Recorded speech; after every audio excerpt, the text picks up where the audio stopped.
ವಿಶ್ವದ ಈ ಶುಭ ದಿನಗಳಲ್ಲಿ ಪಾವನ ಸಂಗಮ ಕ್ಷಣಗಳಲ್ಲಿ ವಿಶ್ವದ ಈ ಶುಭ ದಿನಗಳಲ್ಲಿ ಪಾವನ ಸಂಗಮ ಕ್ಷಣಗಳಲ್ಲಿ ಅವತರಿಸಿಯೇ ಶಿವ ತಂದೆಯೇ ಅವತರಿಸಿಯೇ ಶಿವ ತಂದೆಯೇ ಸ್ವಾಗತ ನಿಮಗೆ ಸ್ವಾಗತ ಸ್ವಾಗತ ಶುಭ ಸ್ವಾಗತ ವಿಶ್ವದ ಈ ಶುಭ ದಿನಗಳಲ್ಲಿ ಪಾವನ ಸಂಗಮ ಕ್ಷಣಗಳಲ್ಲಿ ಅವತರಿಸಿಯೇ ಶಿವ ತಂದೆಯೇ ಸ್ವಾಗತ ನಿಮಗೆ ಸ್ವಾಗತ ಸ್ವಾಗತ ಶುಭ ಸ್ವಾಗತ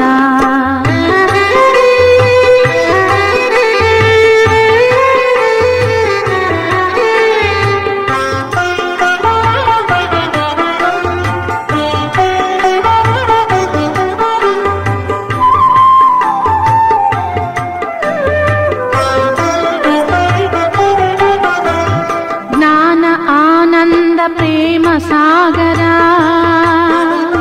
ಚೈತನ್ಯ ಜ್ಯೋತಿರ್ಬಿಂದು ಸ್ವರೂಪ ಜ್ಞಾನ ಆನಂದ ಪ್ರೇಮ ಸಾಗರ ಚೈತನ್ಯ ಜ್ಯೋತಿರ್ಬಿಂದು ಸ್ವರೂಪ ಶ್ರೇಷ್ಠ ಕರ್ಮಗಳ ಭಾಗ್ಯ ವಿಧಾತ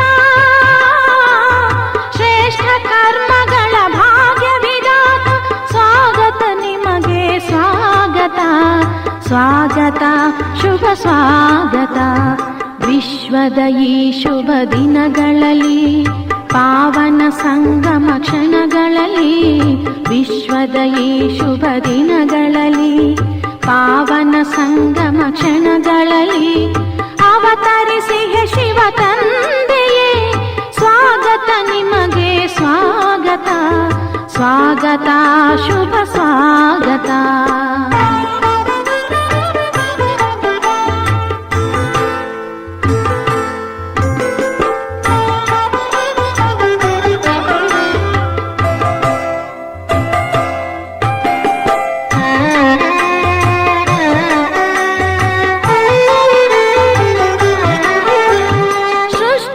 ಪುನಃ ಪತಿತವಾಗಲು ತಾಮಸ ಗುಣದಿ ವಿಕಾರಿಯಾಗಲು ಸೃಷ್ಟಿಯು ಪುನಃ ಪತಿತವಾಗಲು ತಾಮಸ ಗುಣದಿ ವಿಕಾರಿಯಾಗಲು ಶಿವನೇ ಬಂದಿಹೆ ರಕ್ಷಿಸಲು ಶಿವನೇ ಬಂದಿಹೆ ರಕ್ಷಿಸಲು ಸ್ವಾಗತ ನಿಮಗೆ ಸ್ವಾಗತ ಸ್ವಾಗತ ಶುಭ ಸ್ವಾಗತ ವಿಶ್ವದ ಈ ಶುಭ ದಿನಗಳಲ್ಲಿ ಪಾವನ ಸಂಗಮ ಕ್ಷಣಗಳಲ್ಲಿ ವಿಶ್ವದ ಈ ಶುಭ ದಿನಗಳಲ್ಲಿ ಪಾವನ ಸಂಗಮ ಕ್ಷಣಗಳಲ್ಲಿ ಅವತರಿಸಿಯೇ ಶಿವ ತಂದೆಯೇ ಸ್ವಾಗತ ನಿಮಗೆ ಸ್ವಾಗತ ಸ್ವಾಗತ ಶುಭ ಸ್ವಾಗತ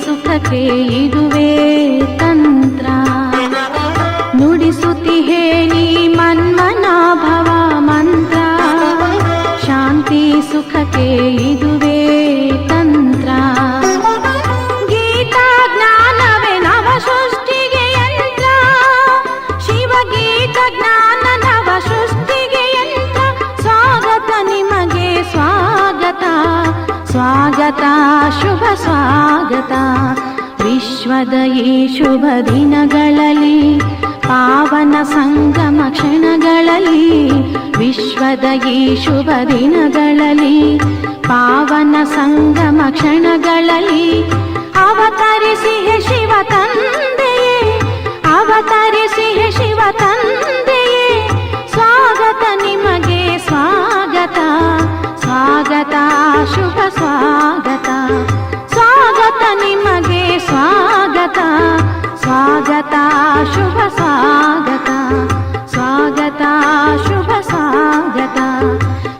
ಸ್ವಾಗತ ಶುಭ ಸ್ವಾಗತ. ಓಂ ಶಾಂತಿ. ಇಂದಿನ ದಿನಾಂಕ 30/10/2025. ಪ್ರಾರ್ಥ ಮುರಳಿ ಬಾಪ್ತಾದ ಮಧುಬನ.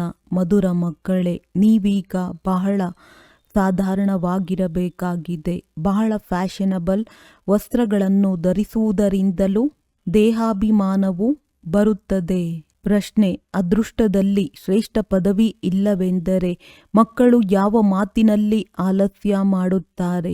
ಉತ್ತರ: ತಂದೆಯು ತಿಳಿಸುತ್ತಾರೆ, ಮಕ್ಕಳೇ, ತನ್ನ ಸುಧಾರಣೆಗಾಗಿ ಚಾರ್ಟ್ ಇಟ್ಟುಕೊಳ್ಳಿ. ನೆನಪಿನ ಚಾರ್ಟ್ ಇಡುವುದರಲ್ಲಿ ಬಹಳ ಲಾಭವಿದೆ. ನೋಟ್ಬುಕ್ ಸದಾ ಕೈಯಲ್ಲಿರಲಿ, ಪರಿಶೀಲನೆ ಮಾಡಿಕೊಳ್ಳಿ. ತಂದೆಯನ್ನು ಎಷ್ಟು ಸಮಯ ನೆನಪು ಮಾಡಿದೆನು? ನನ್ನ ರಿಜಿಸ್ಟರ್ ಹೇಗಿದೆ? ದೈವಿ ನಡವಳಿಕೆ ಇದೆಯೇ? ಕರ್ಮ ಮಾಡುತ್ತಾ ತಂದೆಯ ನೆನಪಿರುತ್ತದೆಯೇ? ನೆನಪಿನಿಂದಲೇ ತುಕ್ಕು ಇಳಿಯುವುದು ಶ್ರೇಷ್ಠ ಅದೃಷ್ಟವಾಗುವುದು. ಗೀತೆ ಭೋಲಾನಾಥನಿಗಿಂತ ಭಿನ್ನ. ಓಂ ಶಾಂತಿ. ಮಧುರಾತಿ ಮಧುರ ಮಕ್ಕಳ ಬಳಿ ಈ ಲಕ್ಷ್ಮೀನಾರಾಯಣರ ಚಿತ್ರವು ಮನೆಯಲ್ಲಿ ಖಂಡಿತ ಇರಬೇಕು. ಇದನ್ನು ನೋಡಿ ಖುಷಿಯಾಗಬೇಕು, ಏಕೆಂದರೆ ಇದು ನಿಮ್ಮ ವಿದ್ಯೆಯ ಗುರಿಧ್ಯೇಯವಾಗಿದೆ. ನೀವು ತಿಳಿದುಕೊಂಡಿದ್ದೀರಿ, ನಾವು ವಿದ್ಯಾರ್ಥಿಗಳಾಗಿದ್ದೇವೆ ಮತ್ತು ಈಶ್ವರನೇ ಓದಿಸುತ್ತಾರೆ. ನಾವು ಇದನ್ನು ಓದುತ್ತೇವೆ ಎಲ್ಲರಿಗಾಗಿ. ಇದೊಂದೇ ಧ್ಯೇಯವಾಗಿದೆ. ಇದನ್ನು ನೋಡುತ್ತಾ ಬಹಳ ಖುಷಿಯಾಗಬೇಕು. ಮಕ್ಕಳು, ಗೀತೆಯನ್ನು ಕೇಳಿದ್ದೀರಿ. ತಂದೆಯು ಬಹಳ ಭೋಲಾನಾಥನಾಗಿದ್ದಾರೆ. ಕೆಲವರು ಶಂಕರನನ್ನೇ ಭೋಲಾನಾಥನೆಂದು ತಿಳಿದುಕೊಳ್ಳುತ್ತಾರೆ ಮತ್ತು ಶಿವಶಂಕರನನ್ನು ಒಂದೇ ಮಾಡಿಬಿಡುತ್ತಾರೆ. ನೀವೀಗ ತಿಳಿದುಕೊಂಡಿದ್ದೀರಿ, ಶಿವನು ಸರ್ವಶ್ರೇಷ್ಠ ಭಗವಂತನಾಗಿದ್ದಾರೆ ಮತ್ತು ಶಂಕರ ದೇವತೆಯಾಗಿದ್ದಾನೆ. ಅಂದ ಮೇಲೆ ಇಬ್ಬರೂ ಒಂದೇ ಆಗಲು ಹೇಗೆ ಸಾಧ್ಯ? ಭಕ್ತರ ರಕ್ಷಣೆ ಮಾಡುವವರು ಎಂಬುದನ್ನು ಸಹ ಗೀತೆಯಲ್ಲಿ ಕೇಳಿದ್ದೀರಿ. ಅವಶ್ಯವಾಗಿ ಭಕ್ತರಿಗೆ ಯಾವುದೋ ಆಪತ್ತುಗಳಿವೆ ಎಂದಾಯಿತಲ್ಲವೇ? ಪಂಚವಿಕಾರಗಳ ಆಪತ್ತುಗಳು ಎಲ್ಲರ ಮೇಲಿವೆ. ಎಲ್ಲರೂ ಭಕ್ತರಾಗಿದ್ದಾರೆ. ಯಾರಿಗೂ ಜ್ಞಾನಿಗಳೆಂದು ಕರೆಯಲು ಸಾಧ್ಯವಿಲ್ಲ. ಜ್ಞಾನ ಮತ್ತು ಭಕ್ತಿ ಬೇರೆ ಬೇರೆಯಾಗಿವೆ. ಹೇಗೆ ಶಿವನೇ ಬೇರೆ ಮತ್ತು ಶಂಕರನೇ ಬೇರೆಯಾಗಿದ್ದಾರೆ? ಜ್ಞಾನ ಸಿಕ್ಕಿದ ನಂತರ ಭಕ್ತಿ ಇರುವುದಿಲ್ಲ. ನೀವು ಸುಖಧಾಮದ ಮಾಲೀಕರಾಗುತ್ತೀರಿ. ಅರ್ಧಕಲ್ಪಕ್ಕಾಗಿ ಸದ್ಗತಿ ಸಿಗುತ್ತದೆ. ಒಂದೇ ಸಲ ನೀವು ಅರ್ಧಕಲ್ಪದ ಆಸ್ತಿಯನ್ನು ಪಡೆಯುತ್ತಿದ್ದೀರಿ. ನೋಡುತ್ತೀರಿ, ಭಕ್ತರಿಗೆ ಎಷ್ಟೊಂದು ಕಷ್ಟವಿದೆ. ಜ್ಞಾನದಿಂದ ನೀವು ದೇವತೆಗಳಾಗಿ ಬಿಡುತ್ತೀರಿ. ನಂತರ ಎಲ್ಲ ಭಕ್ತರ ಕ್ಯೂ ನಿಲ್ಲುತ್ತದೆ, ಅರ್ಥಾತ್ ದುಃಖವು ಹೆಚ್ಚಾಗುತ್ತದೆ. ಆಗ ತಂದೆಯು ಬರುತ್ತಾರೆ. ತಂದೆಯು ತಿಳಿಸುತ್ತಾರೆ, ಡ್ರಾಮಾ ಅನುಸಾರ ಏನು ಕಳೆದು ಹೋಯಿತೋ ಅದು ಮತ್ತೆ ಪುನರಾವರ್ತನೆಯಾಗುವುದು. ಮತ್ತೆ ಭಕ್ತಿಯು ಆರಂಭವಾದಾಗ ವಾಮ ಮಾರ್ಗವು ಆರಂಭವಾಗುತ್ತದೆ, ಅರ್ಥಾತ್ ಪತಿತರಾಗುವ ಮಾರ್ಗ. ಅದರಲ್ಲಿಯೂ ನಂಬರ್ 1 ಕಾಮವಿಕಾರವಾಗಿದೆ. ಕಾಮದ ಮೇಲೆ ಜಯ ಗಳಿಸಿದರೆ ನೀವು ಜಗಜ್ಜೀತರಾಗುತ್ತೀರಿ ಎಂದು ಇದಕ್ಕಾಗಿಯೇ ಹೇಳಲಾಗುತ್ತದೆ. ಅವರೇನು ಜಯಗಳಿಸುವುದಿಲ್ಲ. ರಾವಣ ರಾಜ್ಯದಲ್ಲಿ ವಿಕಾರಗಳಿಲ್ಲದೆ ಯಾರದೇ ಶರೀರವು ಜನ್ಮ ಪಡೆಯುವುದಿಲ್ಲ. ಸತ್ಯಯುಗದಲ್ಲಿ ರಾವಣ ರಾಜ್ಯವೇ ಇಲ್ಲ. ಅಲ್ಲಿಯೂ ಒಂದು ವೇಳೆ ರಾವಣನು ಇದ್ದಿದ್ದರೆ ಭಗವಂತನು ರಾಮರಾಜ್ಯವನ್ನು ಸ್ಥಾಪನೆ ಮಾಡಿ ಏನು ಮಾಡಿದಂತಾಯಿತು? ತಂದೆಗೆ ಎಷ್ಟು ಚಿಂತೆ ಇರುತ್ತದೆ, ನನ್ನ ಮಕ್ಕಳು ಸುಖಿಯಾಗಿರಲಿ ಎಂದು ಎಷ್ಟೊಂದು ಹಣ ಸಂಪಾದಿಸಿ ಮಕ್ಕಳಿಗೆ ಕೊಡುತ್ತಾರೆ. ಆದರೆ ಇಲ್ಲಂತೂ ಅದು ಸಾಧ್ಯವಿಲ್ಲ. ಇದು ದುಃಖದ ಪ್ರಪಂಚವಾಗಿದೆ. ಬೇಅದ್ದಿನ ತಂದೆಯೂ ತಿಳಿಸುತ್ತಾರೆ, ಅಲ್ಲಿ ನೀವು ಜನ್ಮ ಜನ್ಮಾಂತರದಿಂದ ಸುಖವನ್ನೇ ಭೋಗಿಸುತ್ತಾ ಬರುತ್ತೀರಿ. ಅಪಾರ ಧನವೂ ಸಿಗುತ್ತದೆ.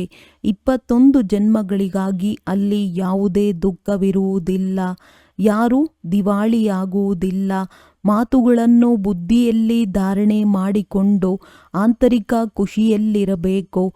ನಿಮ್ಮ ಜ್ಞಾನ ಮತ್ತು ಯೋಗವೆಲ್ಲವೂ ಗುಪ್ತವಾಗಿದೆ. ಸ್ಥೂಲ ಆಯುಧಗಳು ಇತ್ಯಾದಿಗಳೇನೂ ಇಲ್ಲ.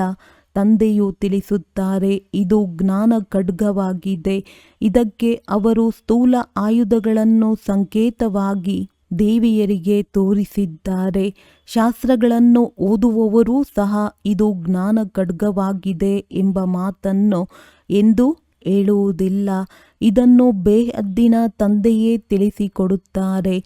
ಶಕ್ತಿ ಸೇನೆಯು ಜಯ ಪಡೆಯಿತೆಂದರೆ ಅವಶ್ಯವಾಗಿ ಯಾವುದೋ ಆಯುಧಗಳಿರಬೇಕೆಂದು ಅವರು ತಿಳಿಯುತ್ತಾರೆ. ತಂದೆಯು ಬಂದು ಇವೆಲ್ಲ ತಪ್ಪುಗಳನ್ನು ತಿಳಿಸುತ್ತಾರೆ.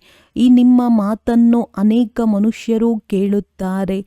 ಕೊನೆಗೊಂದು ದಿನ ವಿದ್ವಾಂಸ ಪಂಡಿತರೂ ಸಹ ಬರುತ್ತಾರೆ. ಬೇಹದ್ದಿನ ತಂದೆಯಲ್ಲವೇ ನೀವು ಮಕ್ಕಳು ಶ್ರೀಮಂತದಂತೆ ನಡೆಯುವುದರಲ್ಲಿಯೇ ಕಲ್ಯಾಣವಿದೆ, ಆಗಲೇ ದೇಹಾಭಿಮಾನವು ಕಳೆಯುವುದು. ಆದ್ದರಿಂದ ಇಲ್ಲಿಗೆ ಸಾಹುಕಾರರು ಬರುವುದಿಲ್ಲ. ತಂದೆಯು ತಿಳಿಸುತ್ತಾರೆ, ಮಕ್ಕಳೇ, ದೇಹದ ಅಹಂಕಾರವನ್ನು ಬಿಡಿ. ಒಳ್ಳೆಯ ವಸ್ತ್ರಗಳದ್ದು ನಶೆ ಇರುತ್ತದೆ. ನೀವೀಗ ವನವಾಸದಲ್ಲಿದ್ದೀರಲ್ಲವೇ? ಈಗ ಮಾವನ ಮನೆಗೆ ಹೋಗುತ್ತೀರಿ. ಅಲ್ಲಿ ನಿಮಗೆ ಬಹಳ ಆಭರಣಗಳನ್ನು ಧರಿಸುತ್ತಾರೆ. ನೀವಿಲ್ಲಿ ಬಹಳ ಫ್ಯಾಷನಬಲ್ ವಸ್ತ್ರಗಳನ್ನು ಧರಿಸಬಾರದು. ಸಂಪೂರ್ಣ ಸಾಧಾರಣರಾಗಬೇಕಾಗಿದೆ. ನಾನು ಎಂತಹ ಕರ್ಮವನ್ನು ಮಾಡುತ್ತೇನೆಯೋ ಮಕ್ಕಳೂ ಸಹ ಸಾಧಾರಣವಾಗಿರಬೇಕಾಗಿದೆ. ಇಲ್ಲವಾದರೆ ದೇಹಾಭಿಮಾನವು ಬಂದು ಬಿಡುತ್ತದೆ. ಅದು ಬಹಳ ನಷ್ಟವನ್ನುಂಟು ಮಾಡುತ್ತದೆ. ನಾವೀಗ ಮಾವನ ಮನೆಗೆ ಹೋಗಬೇಕಾಗಿದೆ. ಅಲ್ಲಿ ನಮಗೆ ಬಹಳಷ್ಟು ಆಭರಣಗಳು ಸಿಗುತ್ತವೆ ಎಂದು ನೀವು ಮಕ್ಕಳಿಗೆ ತಿಳಿದಿದೆ ಅಂದಾಗ ನೀವಿಲ್ಲಿ ಹೆಚ್ಚು ಆಭರಣಗಳನ್ನು ಧರಿಸುವಂತಿಲ್ಲ. ಇತ್ತೀಚೆಗೆ ಕಳ್ಳತನವೂ ಸಹ ಎಷ್ಟೊಂದಾಗುತ್ತದೆ. ಕಳ್ಳರು ಮಾರ್ಗ ಮಧ್ಯದಲ್ಲಿಯೇ ಎಷ್ಟೊಂದು ಲೂಟಿ ಮಾಡಿಕೊಂಡು ಹೋಗುತ್ತಾರೆ. ದಿನ ಪ್ರತಿದಿನ ಈ ಏರುಪೇರುಗಳು ಹೆಚ್ಚಾಗುತ್ತಾ ಹೋಗುವವು. ಆದ್ದರಿಂದ ತಂದೆಯು ತಿಳಿಸುತ್ತಾರೆ, ತನ್ನನ್ನು ಆತ್ಮನೆಂದು ತಿಳಿದು ನನ್ನನ್ನು ನೆನಪು ಮಾಡಿ. ದೇಹಾಭಿಮಾನದಲ್ಲಿ ಬಂದಾಗಲೂ ತಂದೆಯನ್ನು ಮರೆತು ಹೋಗುತ್ತೀರಿ. ಈ ಪರಿಶ್ರಮವು ಈಗಲೇ ಆಗುತ್ತದೆ. ಮತ್ತೆಂದೂ ಭಕ್ತಿ ಮಾರ್ಗದಲ್ಲಿ ಈ ಪರಿಶ್ರಮವಿರುವುದಿಲ್ಲ. ನೀವೀಗ ಸಂಗಮದಲ್ಲಿದ್ದೀರಿ. ತಂದೆಯು ಪುರುಷೋತ್ತಮ ಸಂಗಮ ಯುಗದಲ್ಲಿಯೇ ಬರುತ್ತಾರೆಂದು ನಿಮಗೆ ತಿಳಿದಿದೆ. ಯುದ್ಧವು ಅವಶ್ಯವಾಗಿ ಆಗುವುದು. ಅಣುಬಾಂಬುಗಳನ್ನು ಹೆಚ್ಚಿನದಾಗಿ ತಯಾರಿಸುತ್ತಿರುತ್ತಾರೆ. ಇವು ನಿಂತು ಹೋಗಲಿ ಎಂದು ನೀವು ಎಷ್ಟಾದರೂ ತಲೆಕೆಡಿಸಿಕೊಳ್ಳಿ, ಆದರೆ ನಿಲ್ಲುವುದಿಲ್ಲ. ನಾಟಕದಲ್ಲಿ ನಿಗದಿಯಾಗಿದೆ, ತಿಳಿಸಿದರೂ ತಿಳಿದುಕೊಳ್ಳುವುದಿಲ್ಲ. ಮೃತ್ಯುವಾಗಲೇಬೇಕಾಗಿದೆ ಅಂದ ಮೇಲೆ ಹೇಗೆ ನಿಲ್ಲುವುದು? ಅವರಿಗೂ ಅರ್ಥವಾಗುತ್ತದೆ, ಆದರೂ ತಯಾರಿಸುವುದನ್ನು ನಿಲ್ಲಿಸುವುದಿಲ್ಲ. ಡ್ರಾಮಾದಲ್ಲಿ ನಿಗದಿಯಾಗಿದೆ, ಯಾದವರು ಮತ್ತು ಕೌರವರು ಸಮಾಪ್ತಿಯಾಗಲೇಬೇಕಾಗಿದೆ. ಯಾದವರು ಯುರೋಪಿಯನ್ನರಾಗಿದ್ದಾರೆ. ಅವರದ್ದು ವಿಜ್ಞಾನದ ಅಭಿಮಾನವಾಗಿದೆ. ಇದರಿಂದ ವಿನಾಶವಾಗುತ್ತದೆ. ಕೊನೆಗೆ ಶಾಂತಿಯ ಅಭಿಮಾನದ ಜಯವಾಗುತ್ತದೆ. ನಿಮಗೆ ಶಾಂತಿಯ ಅಭಿಮಾನದಲ್ಲಿರುವುದನ್ನು, ಶಾಂತ ಸ್ವರೂಪರಾಗಿರುವುದನ್ನು ಕಲಿಸಲಾಗುತ್ತದೆ. ತಂದೆಯನ್ನು ನೆನಪು ಮಾಡಿ. Dead silence. ನಾನಾತ್ಮ ಶರೀರದಿಂದ ಭಿನ್ನವಾಗಿದ್ದೇನೆ. ಶರೀರವನ್ನು ಬಿಡುವುದಕ್ಕಾಗಿ ನಾವು ಪುರುಷಾರ್ಥ ಮಾಡುತ್ತೇವೆ. ಈ ರೀತಿ ಶರೀರ ಬಿಡುವುದಕ್ಕಾಗಿ ಯಾರು ಎಂದಾದರೂ ಪುರುಷಾರ್ಥ ಮಾಡುತ್ತಾರೆಯೇ? ಇಡೀ ಪ್ರಪಂಚದಲ್ಲಿ ಹುಡುಕಿಕೊಂಡು ಬಂದು, ಏ ಆತ್ಮ, ನೀನೀಗ ಶರೀರವನ್ನು ಬಿಟ್ಟು ಹೋಗಬೇಕಾಗಿದೆ ಎಂದು ಯಾರಾದರೂ ಹೇಳುವರೇ? ಪವಿತ್ರರಾಗಿ. ಇಲ್ಲವಾದರೆ ಶಿಕ್ಷೆಯನ್ನನುಭವಿಸಲೇ ಬೇಕಾಗುವುದು. ಶಿಕ್ಷೆಯನ್ನು ಯಾರು ಅನುಭವಿಸುತ್ತಾರೆ? ಆತ್ಮ. ಆ ಸಮಯದಲ್ಲಿ ಸಾಕ್ಷಾತ್ಕಾರವಾಗುತ್ತದೆ. ನೀವು ಇಂತಿಂತಹ ಪಾಪವನ್ನು ಮಾಡಿದ್ದೀರಿ, ಆದ್ದರಿಂದ ಈ ಶಿಕ್ಷೆಯನ್ನನುಭವಿಸಿ. ಆ ಸಮಯದಲ್ಲಿ ಬಹಳ ನೋವಾಗುತ್ತದೆ. ಹೇಗೆ ಜನ್ಮ ಜನ್ಮಾಂತರ ಶಿಕ್ಷೆಯು ಸೆಕೆಂಡಿನಲ್ಲಿ ಸಿಗುತ್ತಿದೆ ಎಂಬ ಅನುಭವವಾಗುತ್ತದೆ. ಇಷ್ಟು ದುಃಖವನ್ನು ಭೋಗಿಸಿದರೆ ಬಾಕಿ ಸುಖದ ಬ್ಯಾಲೆನ್ಸ್ ಇದ್ದಂತಾಯಿತೆ. ತಂದೆಯು ತಿಳಿಸುತ್ತಾರೆ, ಈಗ ಯಾವುದೇ ಪಾಪಕರ್ಮ ಮಾಡಬೇಡಿ. ತಮ್ಮ ರಿಜಿಸ್ಟರ್ ಇಟ್ಟುಕೊಳ್ಳಿ. ಪ್ರತಿಯೊಂದು ಶಾಲೆಯಲ್ಲಿ ವಿದ್ಯಾರ್ಥಿಯ ಚಲನೆಯ ರಿಜಿಸ್ಟರ್ ಇಡುತ್ತಾರಲ್ಲವೇ?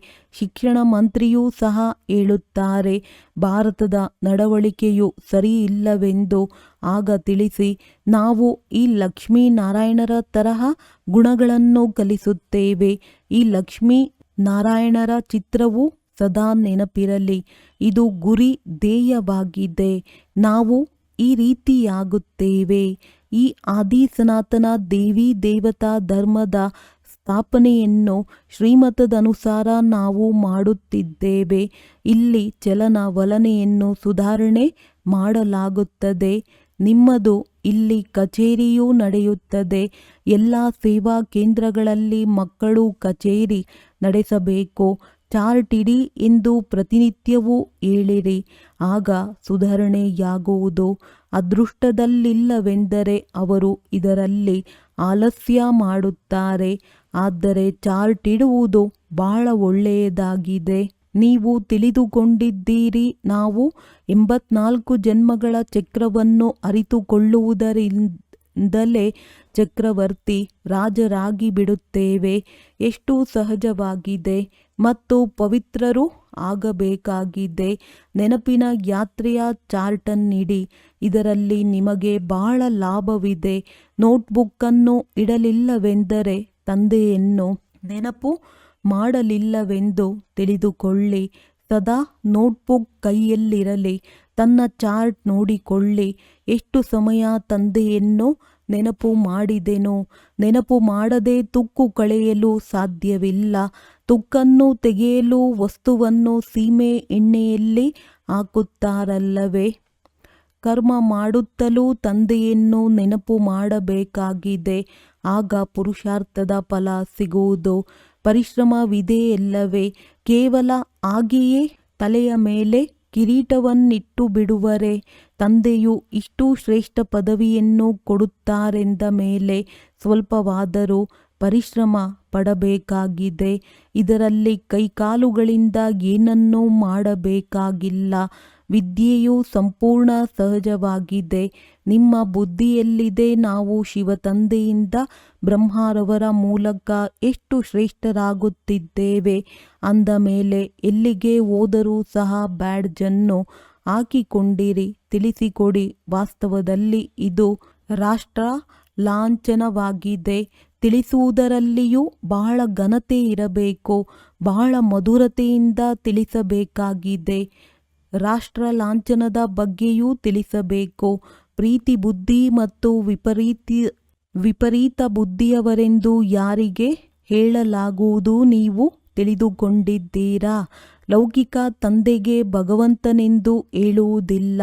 ಹಾಗಾದರೆ ಬೇಹದ್ದಿನ ತಂದೆಯು ಪತಿತ ಪಾವನ ಸುಖದ ಸಾಗರನಾಗಿದ್ದಾರೆ. ಅವರಿಂದಲೇ ಅಪಾರ ಸುಖವೂ ಸಿಗುತ್ತದೆ. ಅಜ್ಞಾನ ಕಾಲದಲ್ಲಿ ತಂದೆ ತಾಯಿಯೂ ಸುಖ ಕೊಡುತ್ತಾರೆ. ಮಾವನ ಮನೆಗೆ ಕಳುಹಿಸುತ್ತಾರೆಂದು ತಿಳಿದುಕೊಳ್ಳುತ್ತಾರೆ. ನಿಮ್ಮದು ಇದು ಬೇಹದ್ದಿನ ಮಾವನ ಮನೆಯಾಗಿದೆ. ಅದು ಹದ್ದಿನದ್ದಾಗಿದೆ. ಆ ತಂದೆ ತಾಯಿಯು ಹೆಚ್ಚೆಂದರೆ 5-7 ಲಕ್ಷ ಕೋಟಿಗಳನ್ನು ಕೊಡಬಹುದು. ಆದರೆ ಇಲ್ಲಿ ತಂದೆಯು ನಿಮಗೆ ಪದಂಪತಿಗಳಾಗುವಂತಹ ಮಕ್ಕಳೆಂದು ಹೆಸರಿಟ್ಟಿದ್ದಾರೆ. ಸತ್ಯಯುಗದಲ್ಲಂತೂ ಹಣದ ಮಾತೇ ಇರುವುದಿಲ್ಲ. ಎಲ್ಲವೂ ಸಿಗುತ್ತದೆ. ಬಹಳ ಒಳ್ಳೊಳ್ಳೆಯ ಮೆಹಲುಗಳಿರುತ್ತವೆ. ಜನ್ಮ ಜನ್ಮಾಂತರಕ್ಕಾಗಿ ನಿಮಗೆ ಮೆಹಲುಗಳು ಸಿಗುತ್ತವೆ. ಸುಧಾಮನ ಉದಾಹರಣೆ ಇದೆಯಲ್ಲವೇ? ಇಡೀ ಅವಲಕ್ಕಿಯ ಮಾತನ್ನು ಕೇಳಿರುವುದರಿಂದ ಇಲ್ಲಿಯೂ ಸಹ ತೆಗೆದುಕೊಂಡು ಬರುತ್ತಾರೆ. ಆದರೆ ಕೇವಲ ಅವಲಕ್ಕಿಯನ್ನು ತಿನ್ನಲು ಸಾಧ್ಯವಿಲ್ಲ. ಆದ್ದರಿಂದ ಅದರ ಜೊತೆ ಕೆಲವೊಂದು ಮಸಾಲೆ ಪದಾರ್ಥಗಳನ್ನು ತೆಗೆದುಕೊಂಡು ಬರುತ್ತಾರೆ. ಎಷ್ಟು ಪ್ರೀತಿಯಿಂದ ತರುತ್ತಾರೆ. ತಂದೆಯು ನಮಗೆ ಜನ್ಮ ಜನ್ಮಾಂತರಕ್ಕಾಗಿ ಕೊಡುತ್ತಾರೆ. ಆದ್ದರಿಂದ ದಾತನೆಂದು ಹೇಳಲಾಗುತ್ತದೆ. ಭಕ್ತಿ ಮಾರ್ಗದಲ್ಲಿ ನೀವು ಈಶ್ವರಾರ್ಥವಾಗಿ ಕೊಟ್ಟರೆ ಇನ್ನೊಂದು ಜನ್ಮದಲ್ಲಿ ಅಲ್ಪ ಕಾಲಕ್ಕಾಗಿ ಸಿಗುತ್ತದೆ. ಕೆಲವರು ಬಡವರಿಗೆ ಕೊಡುತ್ತಾರೆ, ಕಾಲೇಜನ್ನು ಕಟ್ಟಿಸುತ್ತಾರೆಂದರೆ ಇನ್ನೊಂದು ಜನ್ಮದಲ್ಲಿ ವಿದ್ಯಾದಾನವೂ ಸಿಗುತ್ತದೆ. ಧರ್ಮಶಾಲೆ ಕಟ್ಟಿಸಿದರೆ ಮನೆ ಸಿಗುತ್ತದೆ, ಏಕೆಂದರೆ ಧರ್ಮಶಾಲೆಯಲ್ಲಿ ಅನೇಕರು ಬಂದು ಸುಖ ಪಡೆಯುತ್ತಾರೆ. ಇಲ್ಲಾದರೆ ಜನ್ಮ ಜನ್ಮಾಂತರದ ಮಾತಾಗಿದೆ. ನಿಮಗೆ ತಿಳಿದಿದೆ, ಶಿವತಂದೆಗೆ ನಾವು ಏನನ್ನೇ ಕೊಟ್ಟರೂ ಸಹ ಅದನ್ನು ನಮಗಾಗಿಯೇ ಉಪಯೋಗಿಸುತ್ತಾರೆ, ತಮ್ಮ ಬಳಿ ಇಟ್ಟುಕೊಳ್ಳುವುದಿಲ್ಲ. ಇವರಿಗೂ ಬ್ರಹ್ಮ ಸಹ ಹೇಳಿದರು, ಎಲ್ಲವನ್ನೂ ಕೊಟ್ಟು ಬಿಟ್ಟರೆ ವಿಶ್ವದ ಮಾಲೀಕನಾಗುತ್ತೀಯ. ವಿನಾಶದ ಸಾಕ್ಷಾತ್ಕಾರವನ್ನು ಮಾಡಿಸಿದ್ದರು, ರಾಜಧಾನಿಯ ಸಾಕ್ಷಾತ್ಕಾರವನ್ನು ಮಾಡಿಸಿದ್ದರು. ಅಷ್ಟೇ. ಓಹೋ, ತಂದೆಯು ನಮ್ಮನ್ನು ವಿಶ್ವದ ಮಾಲೀಕರನ್ನಾಗಿ ಮಾಡುತ್ತಾರೆಂದು ಇವರಿಗೆ ನಶೆ ಏರಿಬಿಟ್ಟಿತು. ಅರ್ಜುನನಿಗೆ ಸಾಕ್ಷಾತ್ಕಾರ ಮಾಡಿಸಿದರೆಂದು ಗೀತೆಯಲ್ಲಿಯೂ ಇದೆ. ನನ್ನನ್ನು ನೆನಪು ಮಾಡಿದರೆ ನೀನು ಈ ರೀತಿಯಾಗುವೆ ಎಂದು ತಂದೆಯು ಇವರಿಗೆ ಹೇಳಿದರು. ವಿನಾಶ ಮತ್ತು ಸ್ಥಾಪನೆಯ ಸಾಕ್ಷಾತ್ಕಾರ ಮಾಡಿಸಿದ್ದರು. ಆಗ ಇವರಿಗೂ ಸಹ ಖುಷಿಯ ನಶೆ ಏರಿತು. ಡ್ರಾಮಾದಲ್ಲಿ ಈ ಪಾತ್ರವಿತ್ತು. ಭಗೀರಥನನ್ನು ಯಾರೂ ತಿಳಿದುಕೊಂಡಿಲ್ಲ ಅಂದಾಗ ನೀವು ಮಕ್ಕಳಿಗೆ ಈ ಗುರಿ ಧ್ಯೇಯವೂ ಬುದ್ಧಿಯಲ್ಲಿರಬೇಕು. ನಾವೇ ಈ ರೀತಿಯಾಗುತ್ತೇವೆ. ಎಷ್ಟು ಪುರುಷಾರ್ಥ ಮಾಡುವಿರೋ ಅಷ್ಟು ಶ್ರೇಷ್ಠ ಪದವಿಯನ್ನು ಪಡೆಯುವಿರಿ. ಫಾಲೋ ಫಾದರ್ ಎಂದು ಗಾಯನವಿದೆ. ಇದು ಈ ಸಮಯದ ಮಾತಾಗಿದೆ. ನಾನು ಯಾವ ಸಲಹೆ ಕೊಡುತ್ತೇನೆಯೋ ಅದರಂತೆಯೇ ಫಾಲೋ ಮಾಡಿ ಎಂದು ಬೇಅದ್ದಿನ ತಂದೆಯೂ ತಿಳಿಸುತ್ತಾರೆ. ಇವರು ಏನು ಮಾಡಿದ್ದರೋ ಅದನ್ನು ತಿಳಿಸುತ್ತಾರೆ. ಅವರಿಗೆ ಸೌದಾಗರ್, ರತ್ನಾಗರ್, ಜಾದೂಗಾರನೆಂದು ಹೇಳುತ್ತಾರಲ್ಲವೇ. ಈ ಬಾಬಾರವರಂತೂ ಆಕಸ್ಮಿಕವಾಗಿ ಎಲ್ಲವನ್ನೂ ಬಿಟ್ಟು ಬಿಟ್ಟರು. ಮೊದಲು ಆ ಸ್ಥೂಲ ರತ್ನಗಳ ವ್ಯಾಪಾರಿಯಾಗಿದ್ದರು. ನರಕವನ್ನು ಸ್ವರ್ಗವನ್ನಾಗಿ ಮಾಡುವುದು ಎಷ್ಟು ದೊಡ್ಡ ಜಾದುವಾಗಿದೆ. ಮತ್ತೆ ವ್ಯಾಪಾರಿಯೂ ಆಗಿದ್ದಾರೆ. ಮಕ್ಕಳಿಗೆ ಎಷ್ಟು ಒಳ್ಳೆಯ ವ್ಯಾಪಾರ ಮಾಡಿಸುತ್ತಾರೆ. ಹಳೆಯದೆಲ್ಲವನ್ನು ತೆಗೆದುಕೊಂಡು ಮೆಹಲನ್ನು ಕೊಡುತ್ತಾರೆ. ಎಷ್ಟು ಒಳ್ಳೆಯ ಸಂಪಾದನೆ ಮಾಡಿಸುವವರಾಗಿದ್ದಾರೆ. ವೈಡೂರ್ಯದ ವ್ಯಾಪಾರದಲ್ಲಿಯೂ ಈ ರೀತಿಯಾಗುತ್ತದೆ. ಕೆಲವರು ಅಮೆರಿಕನ್ ಗ್ರಾಹಕರು ಬರುತ್ತಾರೆಂದರೆ ಅವರಿಂದ 100 ರೂಪಾಯಿಗಳ ವಸ್ತುವಿಗೆ 500 ಅಥವಾ 1000 ರೂಪಾಯಿಗಳನ್ನು ತೆಗೆದುಕೊಳ್ಳುತ್ತಾರೆ. ಅವರಿಂದ ಬಹಳ ಹಣವನ್ನು ತೆಗೆದುಕೊಳ್ಳುತ್ತಾರೆ. ನಿಮ್ಮ ಬಳಿಯಂತೂ ಎಲ್ಲದಕ್ಕಿಂತ ಹಳೆಯ ವಸ್ತು ಪ್ರಾಚೀನ ಯೋಗವಿದೆ. ನಿಮಗೆ ಈಗ ಭೋಲಾನಾಥ ತಂದೆಯೂ ಸಿಕ್ಕಿದ್ದಾರೆ. ಎಷ್ಟು ಭೋಲಾ ಆಗಿದ್ದಾರೆ. ನಿಮ್ಮನ್ನು ಯಾವ ತರಹ ಮಾಡಿಬಿಡುತ್ತಾರೆ. ನಿಮ್ಮ ಬಳಿ ಇರುವ ಕೆಲಸಕ್ಕೆ ಬಾರದೇ ಇರುವುದನ್ನು ತೆಗೆದುಕೊಂಡು ನಿಮ್ಮನ್ನು 21 ಜನ್ಮಗಳಿಗಾಗಿ ಯಾವ ರೀತಿ ಮಾಡಿಬಿಡುತ್ತಾರೆ. ಮನುಷ್ಯರಿಗೇನೂ ತಿಳಿದಿಲ್ಲ. ಭೋಲಾನಾಥನು ಇದನ್ನು ಕೊಟ್ಟರೆಂದು ಕೆಲವೊಮ್ಮೆ ಹೇಳುತ್ತಾರೆ. ಒಮ್ಮೆ ಜಗದಂಬೆಯೂ ಕೊಟ್ಟರು, ಗುರುಗಳು ಕೊಟ್ಟರೆಂದು ಹೇಳುತ್ತಾರೆ. ಇಲ್ಲಂತೂ ವಿದ್ಯೆಯಾಗಿದೆ. ಪಾಠಶಾಲೆಯಲ್ಲಿ ಕುಳಿತಿದ್ದೀರಿ. ಗೀತೆಗೆ ಈಶ್ವರಿಯ ಪಾಠಶಾಲೆಯೆಂದು ಹೇಳುತ್ತಾರೆ. ಗೀತೆಯಲ್ಲಿ ಭಗವಾನುವಾಚವಿದೆ. ಆದರೆ ಭಗವಂತನೆಂದು ಯಾರಿಗೆ ಹೇಳಲಾಗುತ್ತದೆ ಎಂಬುದು ಯಾರಿಗೂ ಗೊತ್ತಿಲ್ಲ. ಪರಮಪಿತ ಪರಮಾತ್ಮನನ್ನು ತಿಳಿದುಕೊಂಡಿದ್ದೀರಾ ಎಂದು ಯಾರನ್ನಾದರೂ ಪ್ರಶ್ನೆ ಮಾಡಿ, ಯಾರಿಗೂ ಗೊತ್ತಿಲ್ಲ. ತಂದೆಯು ಹೂದೋಟದ ಮಾಲೀಕನಾಗಿದ್ದಾರೆ. ನಿಮ್ಮನ್ನು ಮುಳ್ಳುಗಳಿಂದ ಹೂಗಳನ್ನಾಗಿ ಮಾಡುತ್ತಿದ್ದಾರೆ. ಸತ್ಯಯುಗಕ್ಕೆ ಅಲ್ಲಾನ ಹೂದೋಟವೆಂದು ಹೇಳುತ್ತಾರೆ. ಯುರೋಪಿಯನ್ನರು ಸಹ ಪ್ಯಾರಡೈಸ್ ಎಂದು ಹೇಳುತ್ತಾರೆ. ಅವಶ್ಯವಾಗಿ ಭಾರತವು ಫರಿಸ್ತಾನವಾಗಿತ್ತು, ಈಗ ಸ್ಮಶಾನವಾಗಿದೆ. ಪುನಃ ನೀವು ಆ ಸ್ವರ್ಗದ ಮಾಲೀಕರಾಗುತ್ತೀರಿ. ತಂದೆಯು ಮಲಗಿರುವವರನ್ನು ಜಾಗೃತಗೊಳಿಸುತ್ತಾರೆ.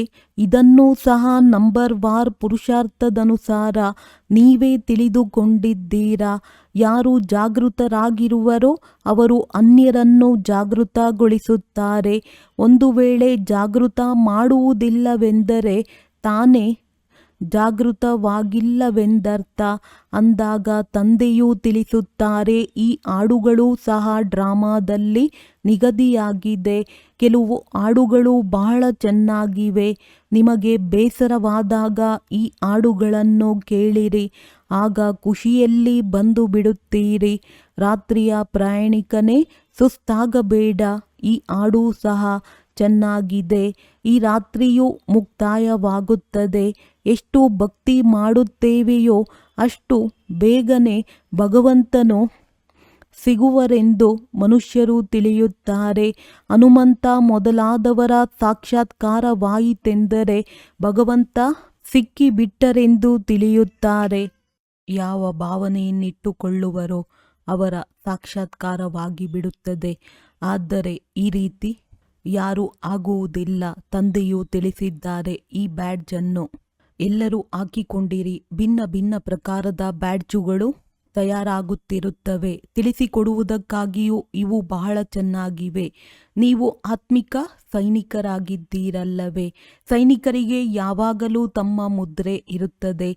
ನೀವು ಮಕ್ಕಳಿಗೂ ಸಹ ಈ ಬ್ಯಾಡ್ಜ್ ಇದ್ದಾಗ ನಾವು ಈ ರೀತಿಯಾಗುತ್ತಿದ್ದೇವೆ.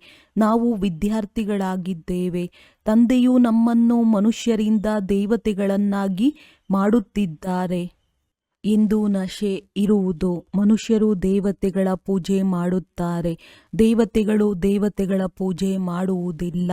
ಇಲ್ಲಿ ಮನುಷ್ಯರೇ ದೇವತೆಗಳ ಪೂಜೆ ಮಾಡುತ್ತಾರೆ, ಏಕೆಂದರೆ ಅವರು ಶ್ರೇಷ್ಠರಾಗಿದ್ದಾರೆ. ಒಳ್ಳೆಯದು. ಮಧುರಾತಿ ಮಧುರ ಅಗಲಿ ಹೋಗಿ ಮರಳಿ ಸಿಕ್ಕಿರುವ ಮಕ್ಕಳ ಪ್ರತಿ ಮಾತ್ಪಿತಾ ಬಾಪ್ ದಾದಾರವರ ನೆನಪು, ಪ್ರೀತಿ ಹಾಗೂ ಸುಪ್ರಭಾತ. ಆತ್ಮಿಕ ಮಕ್ಕಳಿಗೆ ಆತ್ಮಿಕ ತಂದೆಯ ನಮಸ್ತೆ. ಧಾರಣೆಗಾಗಿ ಮುಖ್ಯ ಸಾರ. ಬುದ್ಧಿಯಲ್ಲಿ ಸದಾ ತಮ್ಮ ಗುರಿ ಧ್ಯೇಯವನ್ನು ನೆನಪಿಟ್ಟುಕೊಳ್ಳಬೇಕಾಗಿದೆ. ಲಕ್ಷ್ಮೀ ನಾರಾಯಣರ ಚಿತ್ರವು ಸದಾ ನೆನಪಿರಲಿ. ನಾವು ಈ ರೀತಿಯಾಗಲು ಓದುತ್ತಿದ್ದೇವೆ. ನಾವೀಗ ಈಶ್ವರನ ವಿದ್ಯಾರ್ಥಿಗಳಾಗುತ್ತಿದ್ದೇವೆಂಬ ಖುಷಿಯಲ್ಲಿರಿ. ತಮ್ಮ ಹಳೆಯ ಕೆಲಸಕ್ಕೆ ಬಾರದ ಇಡೀ ಅವಲಕ್ಕಿಯನ್ನು ಕೊಟ್ಟು ಮೆಹಲನ್ನು ಪಡೆಯಬೇಕಾಗಿದೆ. ಬ್ರಹ್ಮ ತಂದೆಯನ್ನು ಫಾಲೋ ಮಾಡಿ ಅವಿನಾಶಿ ಜ್ಞಾನರತ್ನಗಳ ವ್ಯಾಪಾರಿಯಾಗಬೇಕಾಗಿದೆ. ವರದಾನ ನಿಶ್ಚಯದ ಆಧಾರದ ಮೇಲೆ ವಿಜಯೀ ರತ್ನ ಆಗಿ ಸರ್ವರ ಪ್ರತಿ ಮಾಸ್ಟರ್ ಆಶ್ರಯದಾತ ಭವ. ನಿಶ್ಚಯ ಬುದ್ಧಿ ಮಕ್ಕಳು ವಿಜಯಿಯಾಗಿರುವ ಕಾರಣ ಸದಾ ಖುಷಿಯಲ್ಲಿ ನಾಟ್ಯವಾಡುತ್ತಾರೆ. ಅವರು ತಮ್ಮ ವಿಜಯದ ವರ್ಣನೆ ಮಾಡುವುದಿಲ್ಲ. ಆದರೆ ವಿಜಯಿಯಾದ ಕಾರಣ ಅವರು ಬೇರೆಯವರಿಗೂ ಸಹ ಸಾಹಸವನ್ನು ಹೆಚ್ಚಿಸುತ್ತಾರೆ. ಯಾರನ್ನು ಕೆಳಗೆ ಬೀಳಿಸುವಂತಹ ಕೆಲಸ ಮಾಡುವುದಿಲ್ಲ. ಆದರೆ ತಂದೆಯ ಸಮಾನ ಮಾಸ್ಟರ್ ಆಶ್ರಯದಾತರಾಗುತ್ತಾರೆ. ಅರ್ಥಾತ್ ಕೆಳಗೆ ಬಿದ್ದಿರುವವರನ್ನು ಮೇಲೆ ಎತ್ತುತ್ತಾರೆ. ವ್ಯರ್ಥದಿಂದ ಸದಾ ದೂರವಿರುತ್ತಾರೆ. ವ್ಯರ್ಥದಿಂದ ದೂರ ಸರಿಯುವುದೇ ವಿಜಯಿಗಳಾಗುವುದಾಗಿದೆ. ಈ ರೀತಿಯ ವಿಜಯೀ ಮಕ್ಕಳು ಸರ್ವರಿಗೂ ಮಾಸ್ಟರ್ ಆಶ್ರಯದಾತರಾಗಿ ಬಿಡುತ್ತಾರೆ. ಸ್ಲೋಗನ್: ನಿಸ್ವಾರ್ಥ ಮತ್ತು ನಿರ್ವಿಕಲ್ಪ ಸ್ಥಿತಿಯಿಂದ ಸೇವೆ ಮಾಡುವಂಥವರೇ ಸಫಲತಾ ಮೂರ್ತಿಗಳು. ಅವ್ಯಕ್ತ ಸೂಚನೆ: ಸ್ವಯಂನ ಮತ್ತು ಸರ್ವರ ಪ್ರತಿ ಮನಸ ಮೂಲಕ ಯೋಗದ ಶಕ್ತಿಗಳ ಪ್ರಯೋಗ ಮಾಡಿ. ಯೋಗದ ಪ್ರಯೋಗ ಮಾಡಲು ದೃಷ್ಟಿ ವೃತ್ತಿಯಲ್ಲಿಯೂ ಪವಿತ್ರತೆಯನ್ನು ಅಂಡರ್ಲೈನ್ ಮಾಡಿರಿ. ಮೂಲ ಫೌಂಡೇಶನ್ ತಮ್ಮ ಸಂಕಲ್ಪವನ್ನು ಶುದ್ಧ ಜ್ಞಾನ ಸ್ವರೂಪ ಶಕ್ತಿಯ ಸ್ವರೂಪರನ್ನಾಗಿ ಮಾಡಿರಿ. ಯಾವುದೇ ಎಷ್ಟೇ ಅಲೆದಾಡುತ್ತಿರುವ ಚಿಂತಿತರಾಗುವ ದುಃಖದ ಅಲೆಗಳು ಬರಲಿ, ಖುಷಿಯಲ್ಲಿರುವುದು ಅಸಂಭವವೆಂದು ತಿಳಿಯುತ್ತಾರೆ. ಆದರೆ ನಿಮ್ಮ ಮುಂದೆ ಬರುತ್ತಿದ್ದಂತೆಯೇ ನಿಮ್ಮ ಮುಹೂರ್ತ, ನಿಮ್ಮ ವೃತ್ತಿ, ನಿಮ್ಮ ದೃಷ್ಟಿ, ಆತ್ಮವನ್ನು ಪರಿವರ್ತನೆ ಮಾಡಿಬಿಡಿ. ಇದೇ ಯೋಗದ ಪ್ರಯೋಗವಾಗಿದೆ. ಒಳ್ಳೆಯದು. ಓಂ ಶಾಂತಿ.